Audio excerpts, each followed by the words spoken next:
Hey guys, this will be a 5B for the how to restore a 69 Gibson SG. I went to pause the last video and I hit the off button, so I completely killed that video.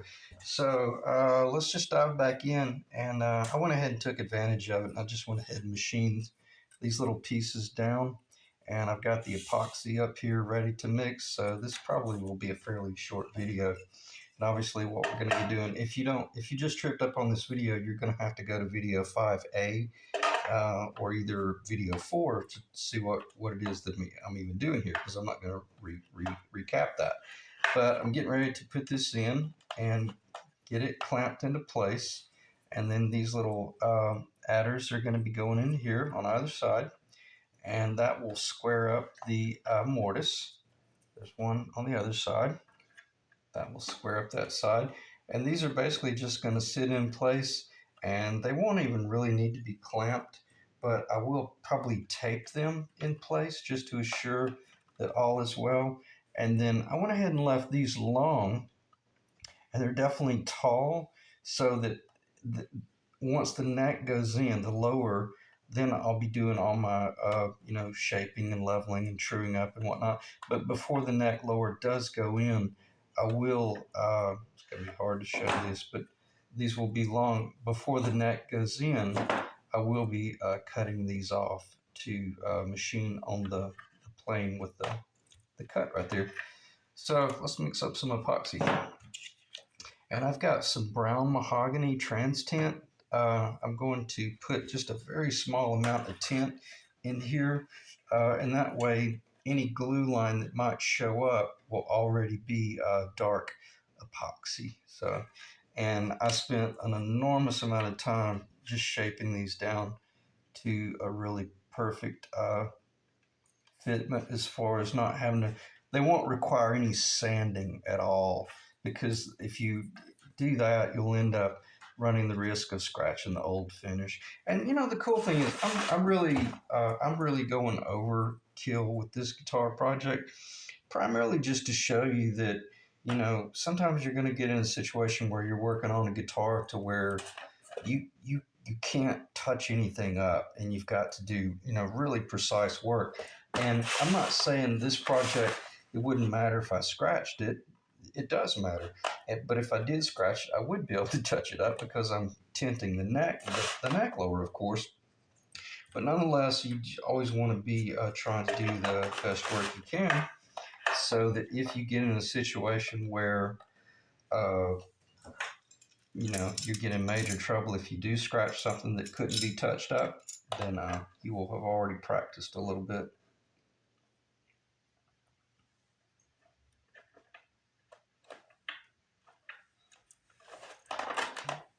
Okay, so since that back tenon is on a 2.5 degree angle, just by making certain that I push that up in there nice and straight, and then go ahead and put a little bit of torque on it. Now I know that all I got to do is basically just let those set in. I was so tempted to just glue this with a tight bond, but this being such a weak design with this guitar, I like the idea of any wood that we do add being epoxied.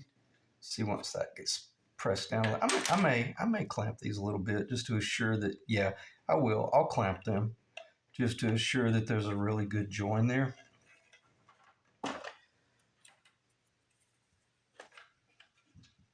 Excuse me.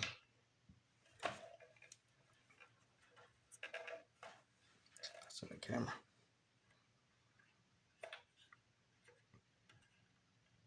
Yeah, that'll be nice, because that will be the visible, well, you know, that'll be the join. So yeah, it'll be important that I do clamp that. And the cool thing about C-clamps is I can push that out of the way and reach up in here and clamp, or push it that way, etc. So probably be pushing it that way right there. So should be good. Just not a little bit, make sure it didn't move. Okay. Oh, completely forgot the most important part. It's already on there.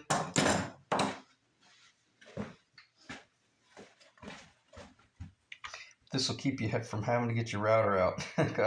Renaissance microcrystalline wax polish. I bought this 25 years ago. It was $24 at Woodcraft. Where are we going to be epoxy? We're going to be epoxy right there. So put a little bit of wax in that location. Maybe put a little bit right now there as well. Won't be getting back here, but I'll go ahead and wax this as well, because this is specific for this guitar. And when I put the bottom in, I had this waxed up fairly nicely. And don't leave all this excess on there, because you don't want to risk contaminating your epoxy work. But just get a paper towel, kind of wipe it off. And if you're doing fiberglass work, you can use this wax to like make a mold, like make your positive and negative space mold. And then you wax your mold, and then you lay your fiberglass over it, do all your fiberglass work, and then you just come in and just do some concussion banging, and the mold will jump right out with just that little bit of wax. So it's really amazing. Most of you guys know that, but there's probably one or two of you out there that don't know that, and might make a difference if you're ever doing any fiberglass work. Okay. And since I know I need to be in this location up here, I'm just going to go ahead and turn this.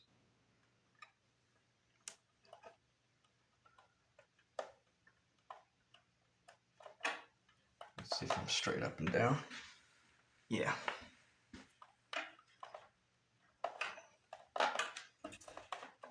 Doesn't take much. Okay. Now let's mix up some epoxy. And this is basically like a 24-hour dry time. Sure.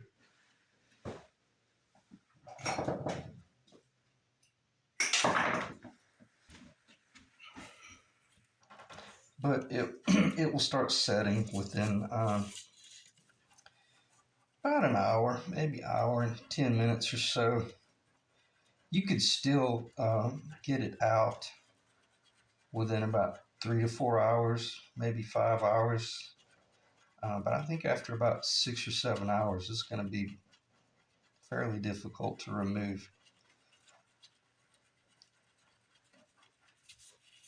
Okay. I'm going to pause the camera and mix this a little bit, because you want to mix it for about 2 minutes. Most people, they don't stir this enough.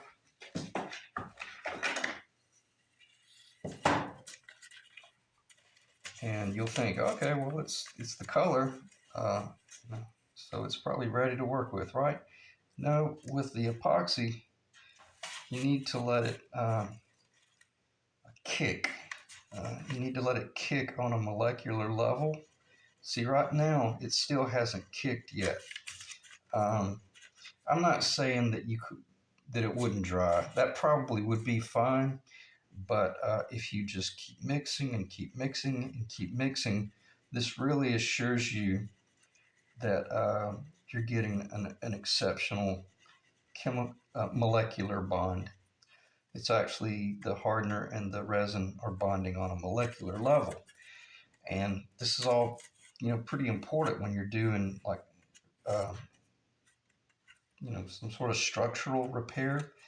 I owned a really large boat down in South Florida for about 8 years, and it was a real old Carvel planked wooden boat.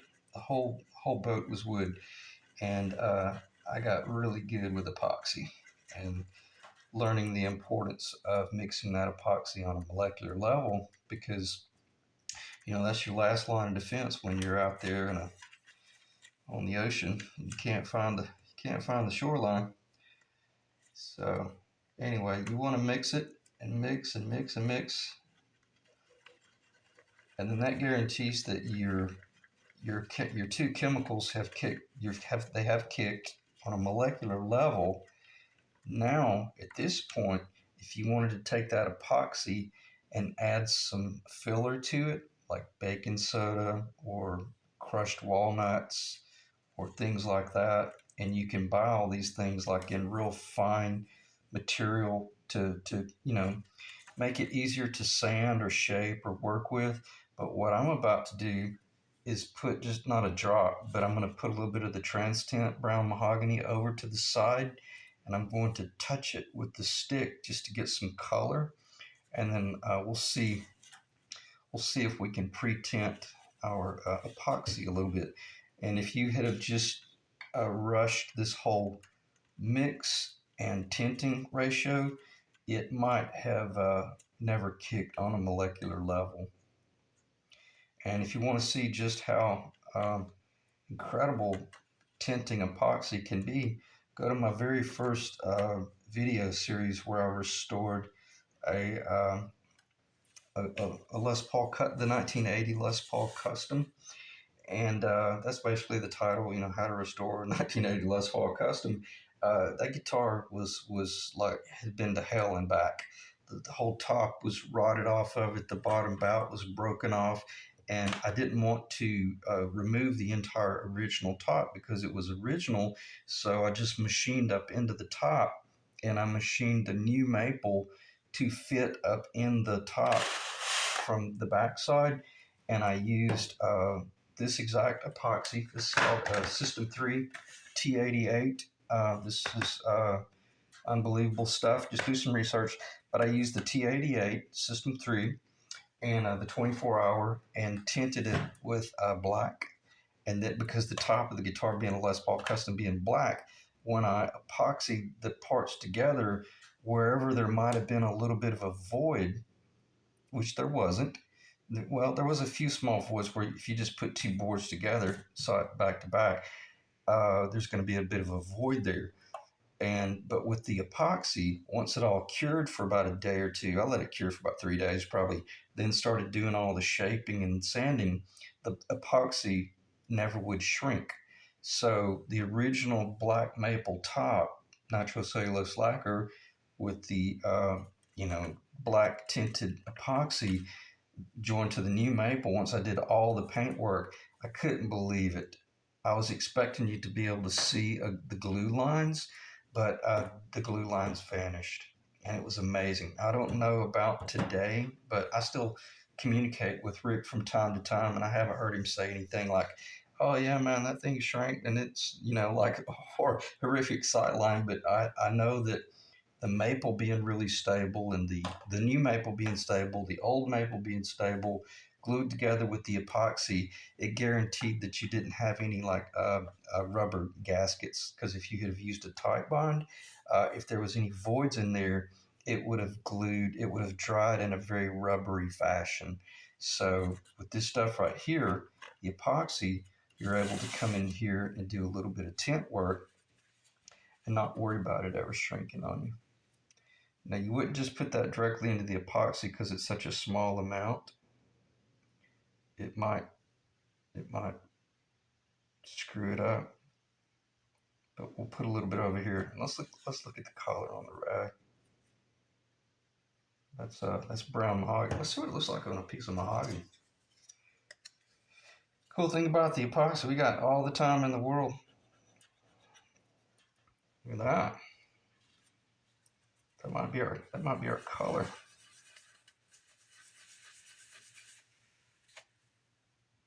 Pretty close, man. A little bit darker. Maybe by the time I do. Now, what you could do, you can mix this Transtent with a denatured alcohol. And then, I gotta be careful not to touch that stuff. I'll be wearing it.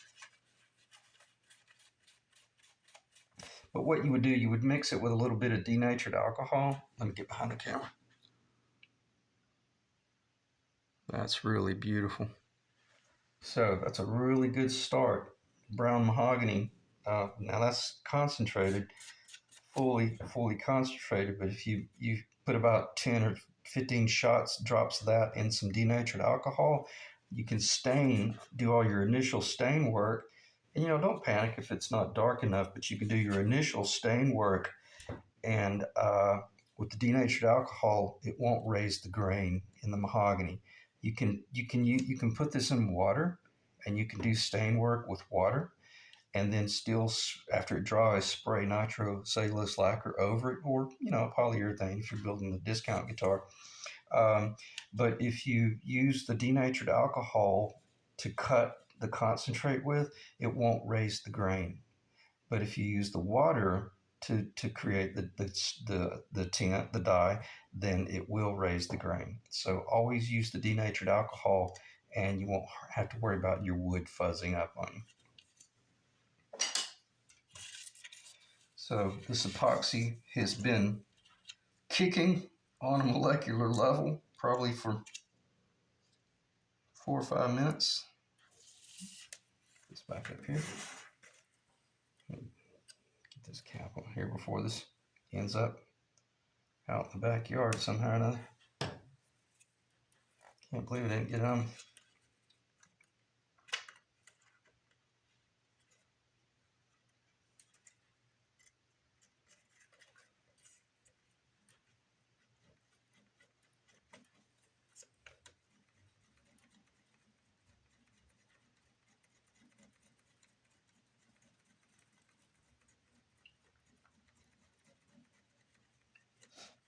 But since the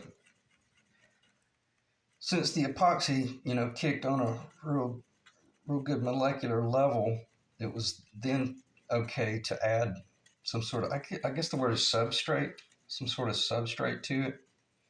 And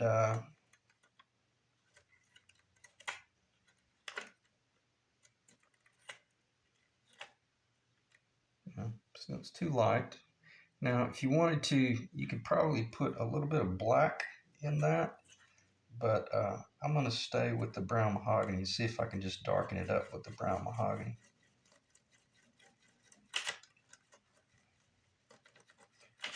But the fit work that I did with the little mahogany pieces, it's so precise. It didn't need this, but I thought, what the heck? I'll go ahead and do it. If anything, it'll just give me something to talk about on camera, especially since I cut off the first video. But it kind of cut off at a really good spot at about 37 minutes.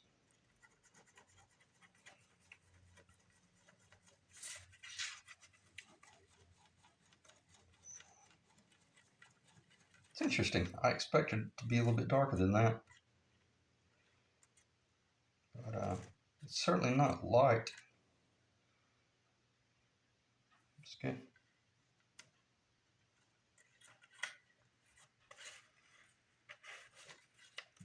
This would just guarantee that if you did happen to sand into it a little bit, it shouldn't reveal any sort of glue line.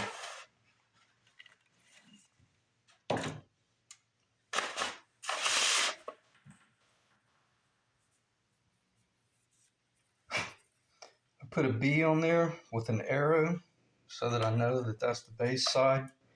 I put a T on here with an arrow. Well, I put the T up here. That way you don't run the risk of getting confused and doing this crap right here. You couldn't, because it's obvious because it tapered. They both taper, and that's why I had to do so much shape work before gluing them in or epoxying them in. Again, this would have been 100% excellent job with just a tight bind. But I didn't get a chance to show how I mixed up the epoxy for that little base, the bottom. Sorry, let me try to get my hand out of the way. See, everything about it is compound. It's just tapers on this way, tapers this way. And again, this is still, well, you can probably see it on this inside. Let me draw the line.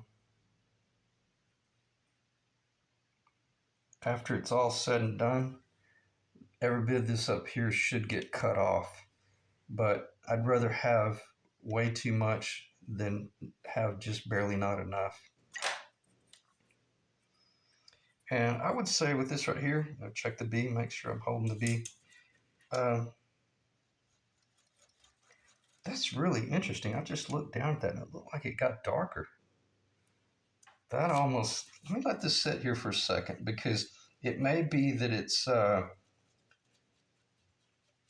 really taking it a while for that trans tint to penetrate. And the great thing about the 24-hour epoxy, I could sit here and mix on this for probably another, I think you've got about a 35-minute work time before it starts getting a little bit sticky.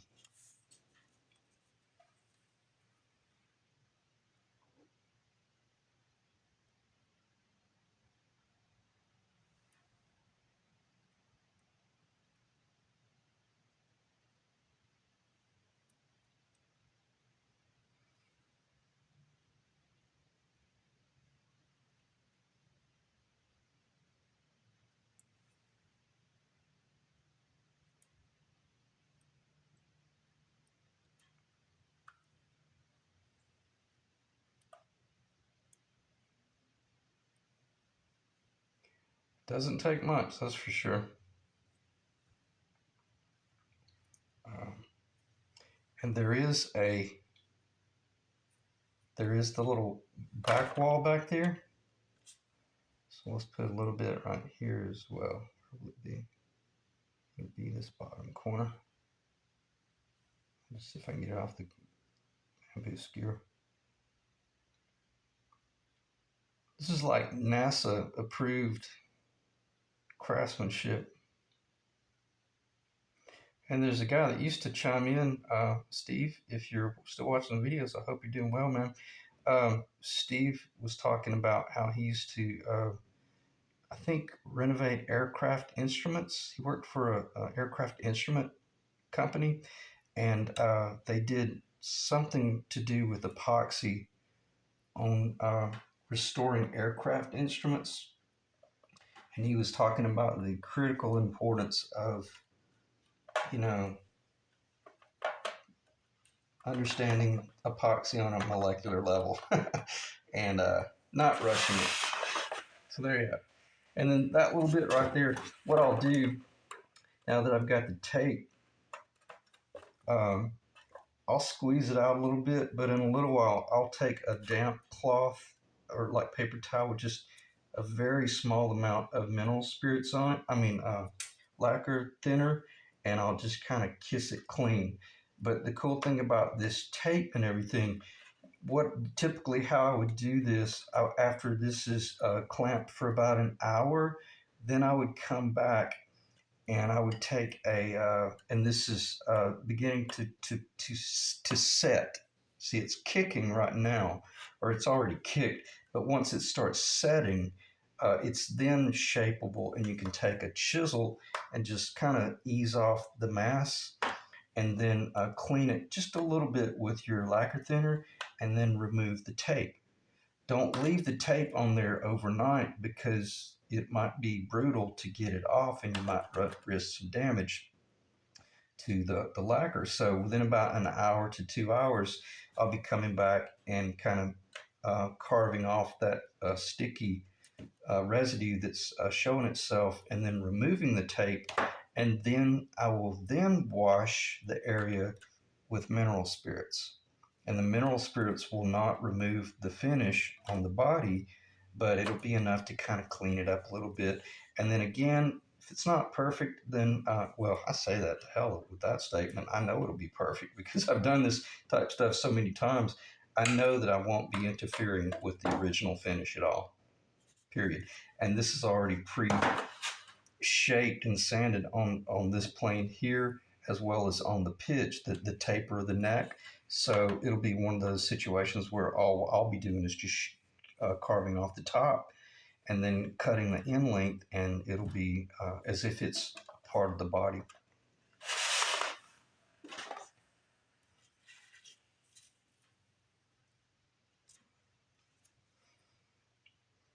Where am I going?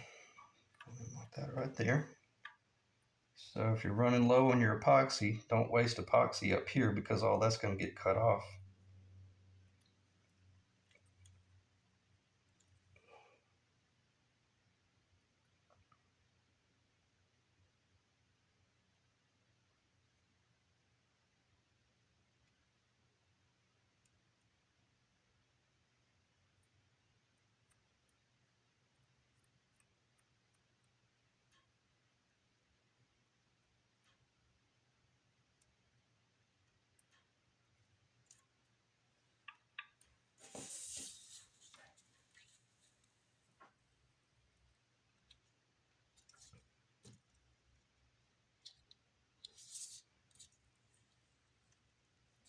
be surprised what's still left on the paper.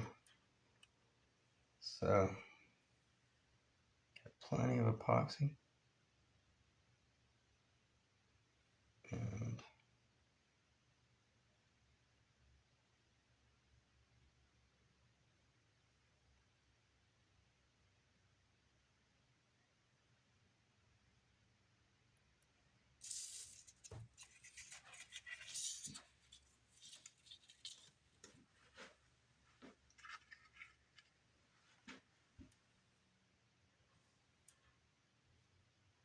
so, put it on the bottom there to make contact with the little back wall. We've got wax on our form, our temporary neck. I was watching a guy that builds classical guitars, and I mean truly incredibly, he was like third generation classical guitar builder. The guy was really brilliant. He was talking about when you glue like a fretboard down on a classical guitar, typically it's like a rosewood or ebony glued to the top of a 100 mahogany or something like that. If you're working with an animal hide glue, he says most people make the mistake.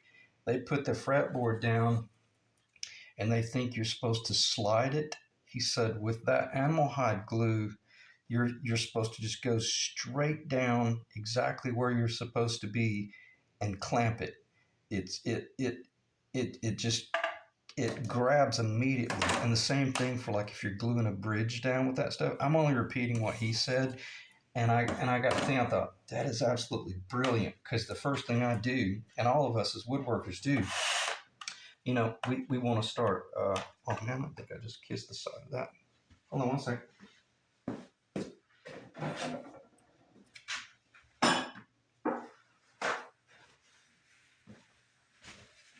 I did. I see it. I see my thumbprint. All right. Paint thinner. Paint thinner. Make sure that's paint thinner. Period. Okay. Do not pick up this thing just because it's blue and think it's paint thinner and it's actually lacquer, because my thumb just hit the side of that body and I got to get that epoxy off. So you got to see me screw up in real time. So look at that. You took a little bit of the black off. All right. So we'll leave it at that. It'll be fine. Okay. So anyway, I thought that was pretty cool where he was talking about don't slide it back and forth. But with the epoxy, you want to slide squeeze that, or get the squeeze out. And it grabs really well. I probably wouldn't need to be clamped, but I'm gonna clamp it anyway. Feels good. And then a lot of times what I'll do is just I'll just do the tape. Looks good.